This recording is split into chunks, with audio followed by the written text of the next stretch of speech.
Alors ça, c'est votre livre. Voilà, écrit avec Philippe Cauvin.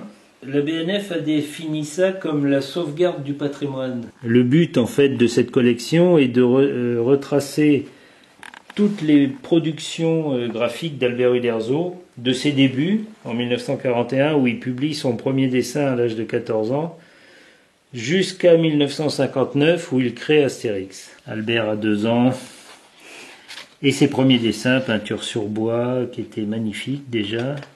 Ses dessins sur les cahiers d'écoliers de récitation. Il connaît alors un grand dessinateur qui s'appelle Calvo, qu'il prend un peu sous son aile. Et il publie son premier dessin, donc il a 14 ans. Et ensuite, il va produire énormément, d'abord des bandes dessinées humoristiques, puisque c'est vraiment son style. Et ensuite, il va produire des dessins réalistes pour la grande presse.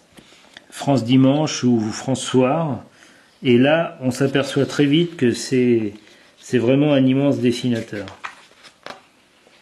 Et là il a tout juste 20 ans.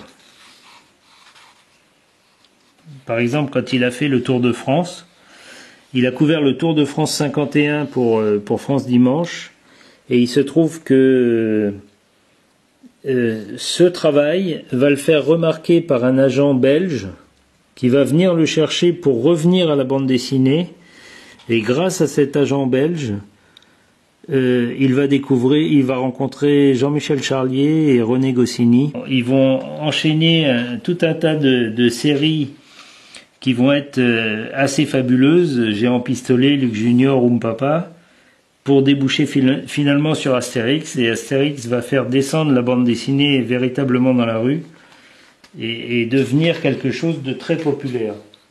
Parce qu'il faut savoir qu'avant, les illustrés, comme on les appelait, c'était très mal vu, et d'ailleurs quand un gamin passait au tribunal, on disait c'est normal qu'il ait mal tourné parce qu'il lisait des illustrés.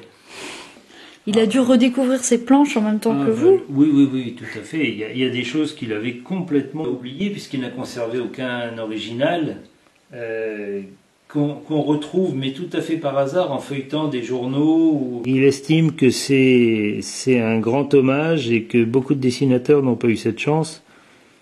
Mais enfin, beaucoup de dessinateurs n'ont pas son talent.